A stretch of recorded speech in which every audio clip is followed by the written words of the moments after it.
duas dimensões. A integral do volume da divergência é o fluxo do campo. Em duas dimensões, a integral de superfície da divergência é o fluxo do campo. Só que é o fluxo através de uma linha, não o fluxo através de uma superfície. Então, e aí, quando eu integrar isso aqui no plano, vai dar simplesmente a carga na origem. É exatamente o teorema de Gauss, só que na forma planada. Então, eu sei que é um campo elétrico. O meu campo elétrico é a carga Q sobre 2π epsilon R em chapéu. Está aqui o nosso campo. Agora, esse campo é menos o gradiente do potencial.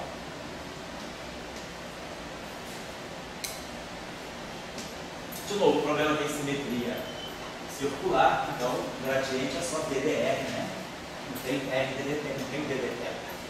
Então, a função tem essa derivada, é a função cujo gradiente é isso aqui, certamente, a derivada em R do φ tem que ser 1 sobre R, então o φ tem um caráter logarítmico, então o meu φ é essa estrutura aqui. Menos Q sobre 2π epsilon 0 log de R. Vamos pensar essa derivada. Isso aqui em relação a R, a derivada do log é 1 sobre R. Então eu vou ter menos 1 sobre R. Então o campo é menos o gradiente de potencial. O gradiente de potencial é menos, vai dar menos 1 sobre R. E aí menos o gradiente vai dar.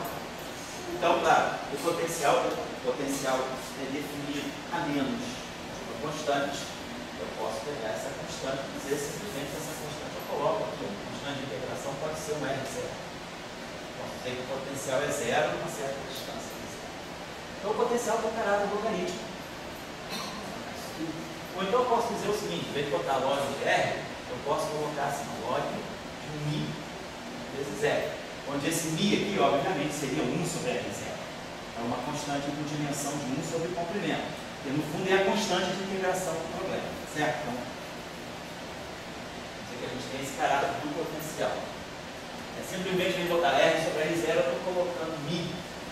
Esse μ, claro, tem uma dimensão oposta do comprimento, para dar um argumento adimensional do logaritmo. Então, o que nós temos é o seguinte aqui. O nabla 2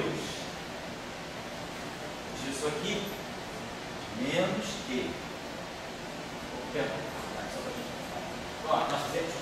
Nós vamos deixar tudo lá, beleza? Isso aqui. Então, nós tivemos isso. Tínhamos esse problema de carga na origem. Então, vamos botar aqui. Falamos assim. P sobre epsilon 0. Carga está na origem. Esse campo aqui é menos o gradiente do potencial. Menos Laplaciano φ igual a Q sobre epsilon 0 delta 2 de x. E aí nós vemos que o nosso φ, você está dando isso aqui, assim. Então, o meu φ, nós temos isso aqui, Laplaciano de menos Q sobre 2π epsilon 0 log de R é igual a menos Q sobre epsilon 0 delta 2 de x. Então a gente já viu quem é a função de brinco laplaciano. Quando a função, quer dizer, o Q sobre epsilon, menos Q sobre epsilon 0 laplaciano, então eu tenho o seguinte, que laplaciano atuando em 1 sobre 2π log de zero, uma bota de x, na verdade, né?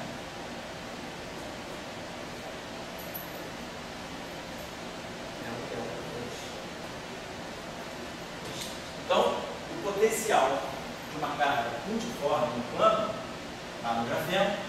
Então, o elétron, ele é um portador de carga elementar que é o elétron, ele vai gerar um potencial que cresce logaritmicamente.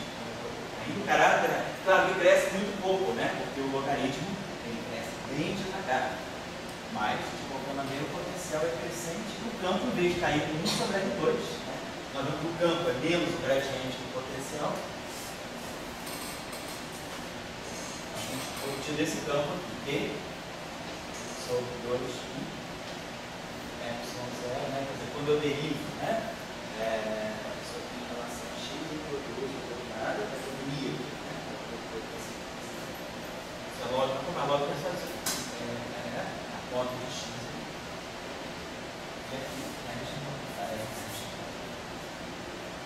Que a derivada do log de mi, mais log de mi é uma constante da zero. Então, o potencial ele cai como sobre r. Então, o potencial cai bem softmente. É longo alcance, mas o alcance é muito, né, mais tranquilo.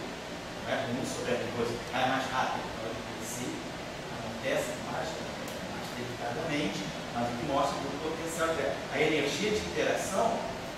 Se eu colocar uma partícula nesse campo, a energia de interação é a carga vezes o potencial. Então, a energia de interação está crescendo logaritmicamente com a distância. Então, esse problema ainda guarda uma certa ideia de confinamento.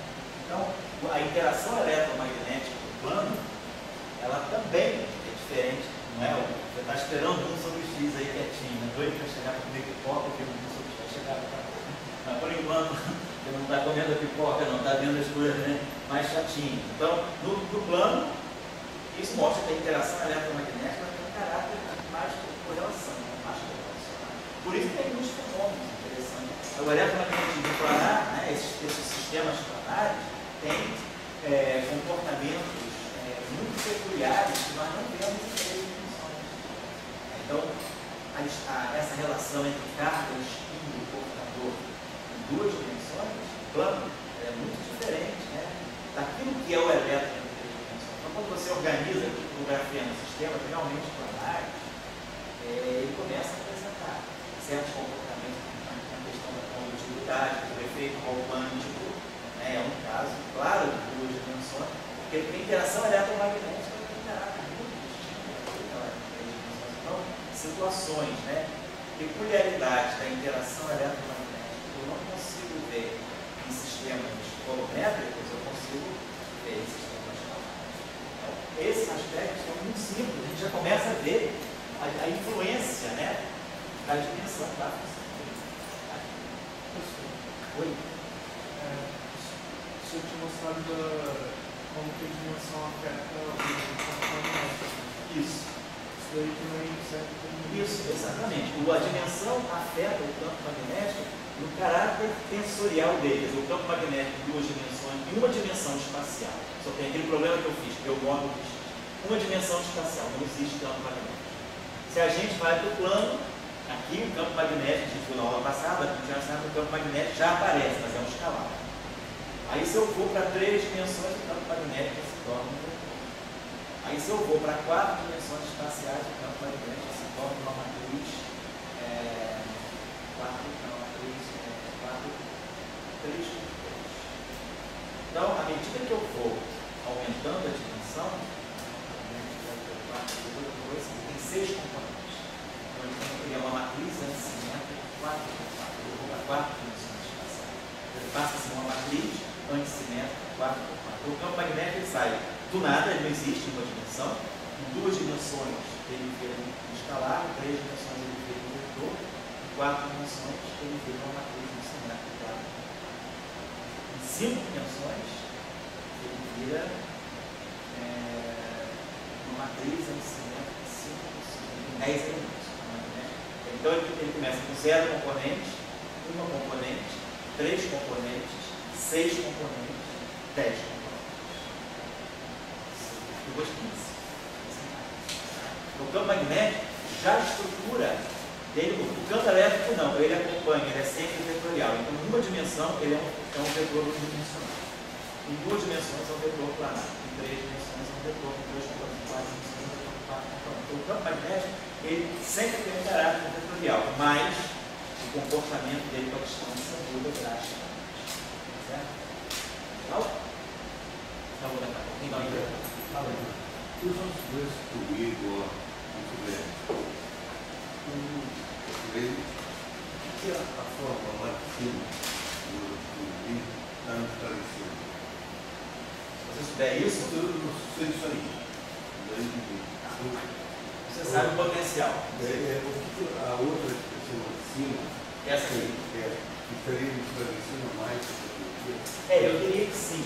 Ela estaria esclarecendo, porque, por exemplo, se você olhar para esse potencial, esse campo elétrico aqui, você não vê que ele é confinante, porque ele cai com a distância. Mas se você olhar para o potencial, que é o que dá energia, a energia está crescendo com a distância. Então você começa a ver que o problema é um problema confinante. À medida que você aumenta a distância, a energia aumenta.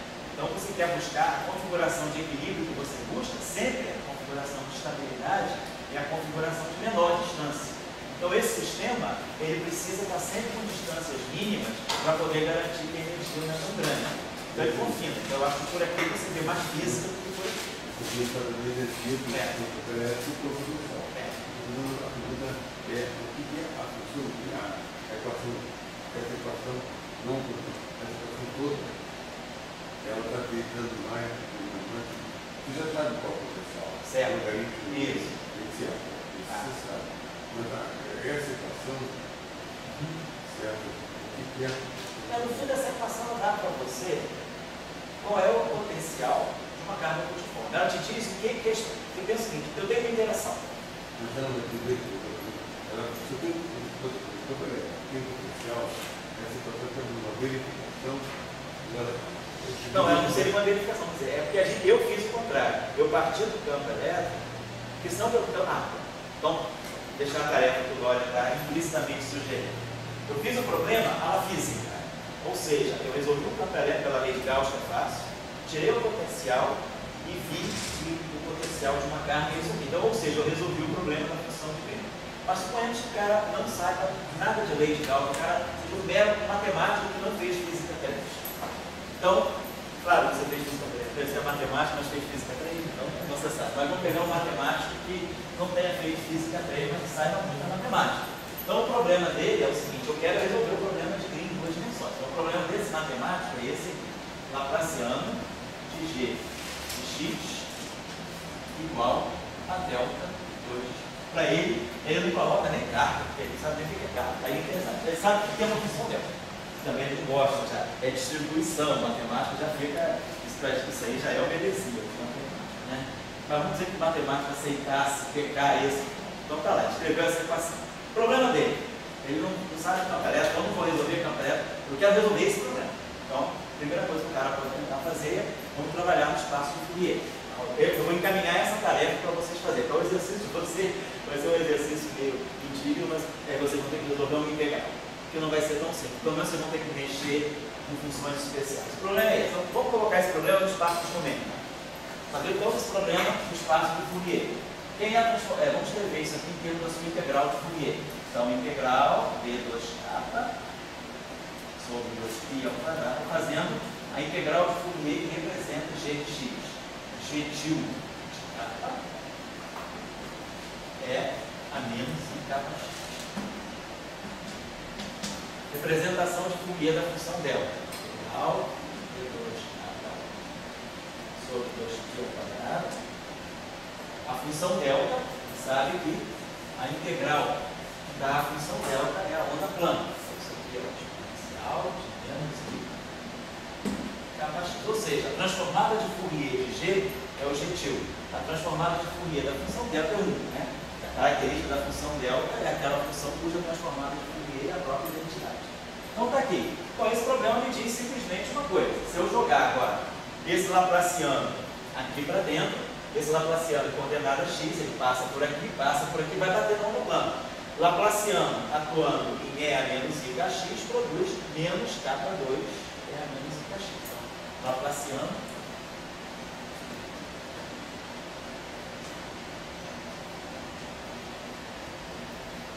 módulo de K ao quadrado vezes a própria exponencial, né?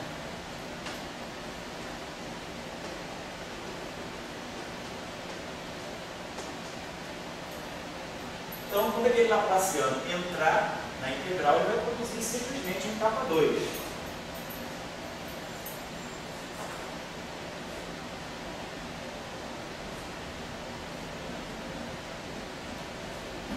Produziu um módulo de K ao quadrado. Saiu daqui. Aliás, por sinal menos. Então daqui fica claro para nós que para isso ser igual a isso, G til vezes K2 menos G til K2 tem que ser igual a 1. Então, ou seja, o que eu fiz com essa representação de Fourier foi, eu não sei quem é G, mas eu conheço a transformada de Fourier de G. A transformada de Fourier de G é menos 1 sobre K2. Então eu já tenho uma peça a meu favor para resolver esse problema. Eu quero calcular a função de Green, mas eu já sei quem é a transformada dela de Fourier. Então, se eu souber quem é a transformada de Fourier dela, agora eu volto para a equação que dá G de x. Então, quem é G de x? Tirei a transformada de Fourier da função delta, a função de Green. Então, agora eu sei que G de x vai ser integral de 2k sobre 2π ao quadrado. Aí está aqui, menos 1 sobre k, vou botar o menos aqui, menos 1 sobre módulo de k ao quadrado, exponencial de menos i, módulo de k x.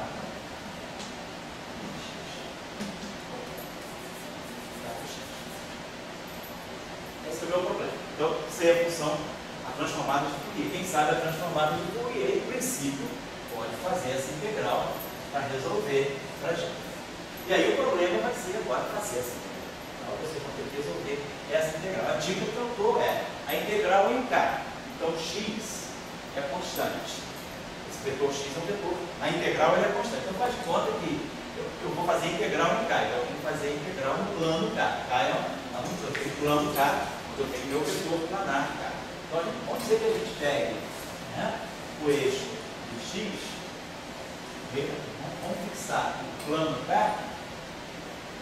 por exemplo, de tal maneira que o meu vetor x esteja aqui. Vou pegar então,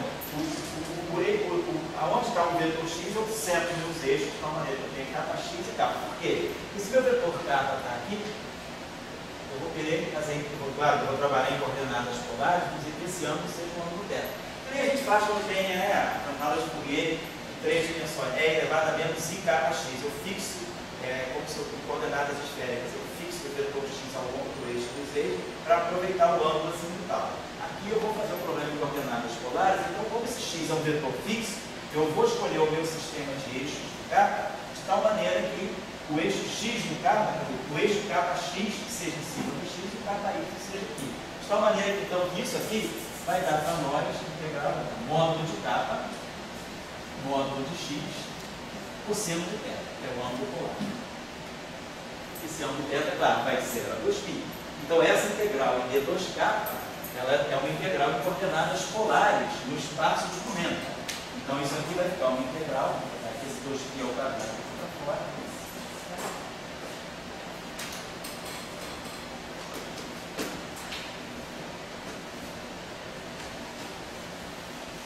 Nós vamos pegar o k de 0 a infinito, vamos pegar aí o elemento de linha é k dk. Então vai ficar dk e módulo de k. Módulo de k. E aí eu vou ter a integral de θ.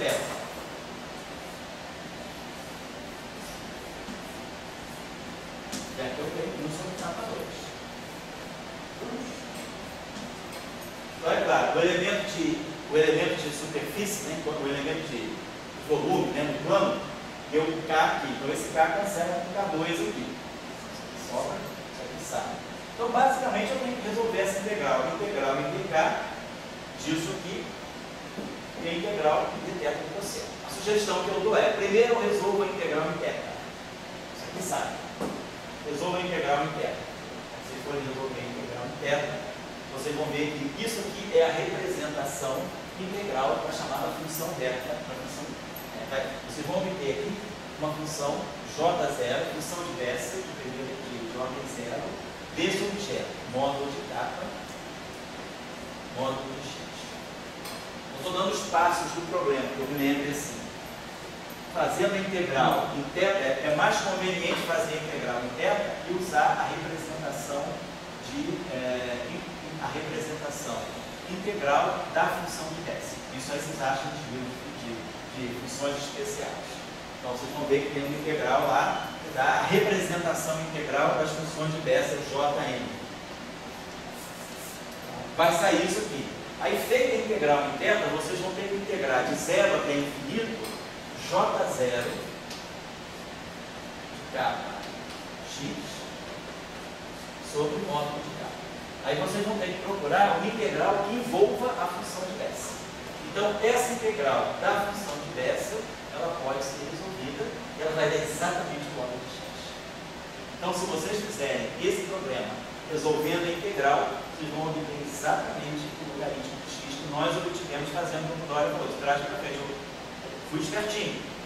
Sabia que a função de Green é um problema da carga na origem. Então, eu usei o campo elétrico, eu sei resolver a lei de Gauss, a facílica, simetria, achei o campo elétrico. O campo elétrico eu tirei o potencial. Aí botei o potencial na equação de Green, tudo bem. Agora eu estou no problema a força bruta, não sei nada sobre a relação entre função de Green e campo elétrico. Meu problema é esse problema matemático, é tirar a função de Green disso. E aí, meu problema é simplesmente um problema de Fourier e funções especiais. Então é um exercício aí, não é complicado, mas vale a pena fazer uma vez na vida, nunca mais, tá? E aí, cara, quem resolve uma vez, chega na integral, só uma vez na vida. E aí, quem sabe o g de x, claro que sabe automaticamente g de x menos g. Se eu sei quem é g de x, eu multiplico x com x menos x, eu sei. Tá? Então, essa é a tarefa, se eu terminar vocês horas no total, então essa é a tarefinha de calcular a função de x. Só para fechar, mais uma coisa, isso aqui, mais uma coisa aqui, ó. Hoje eu deixei umas tarefinhas não diferentes, não triviais. Agora a outra tarefinha vai ser tirar a função de Green, mas no problema de Chern-Simons. Então, lembre-se que a gente resolveu o problema na outra aula, a gente trabalhou Chern-Simons. Então, vou pegar Chern-Simons, a eletrostática e a magnetostática. Eu estou ainda falando de funções de Green independente do tempo, não. Então, a eletrostática de Chern-Simons é a divergência GE mais si B igual a K. Aí tinha a segunda equação, era rotacional de E igual a menos dV do T. Então, está fora de cogitação, porque o problema está rotacional de E é zero, é gradiente de alguma coisa. E a outra equação era o dual do gradiente de B, se não me engano, mais si igual do gradiente do E.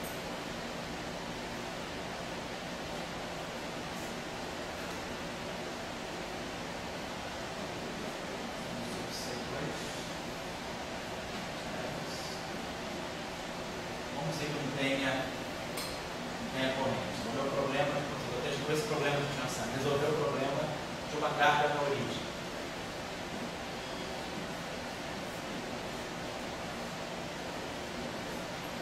Isso aqui não tem também, perdão, porque isso aqui é um problema estático. Isso aqui é zero.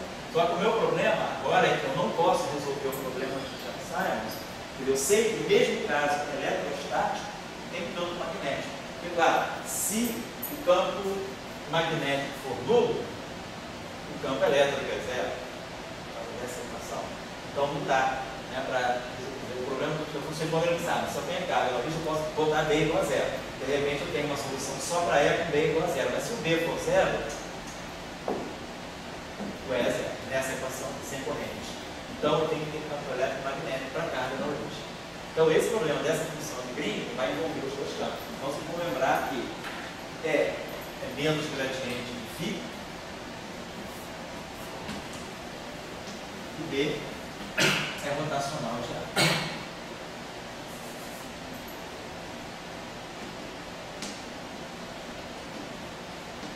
Então, eu gostaria que vocês resolvessem esse problema, tirassem então o problema da carga na origem. E aí, tirando o problema da carga na origem, vocês vão ver que vocês vão ganhar o problema de Green, o problema de Green ao qual vocês vão chegar, não vai ser mais laplaciando igual a delta. Vocês vão chegar a um problema de Green que vai ser algo desse tipo. Menos laplaciano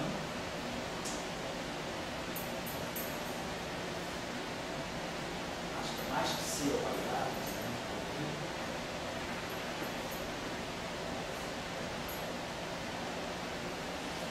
Primeiro que isso aqui está correto, porque o isso aqui é esse carinho que era divergente é cascalaré, tá?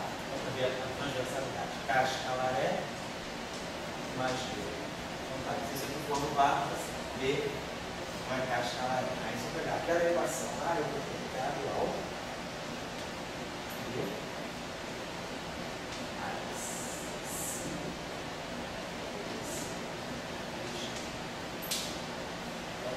O campo elétrico ele tem que ser ortogonal à direção de propagação. Então aqui, vocês pegaram as equações da aula passada, eu acho que aqui, olha.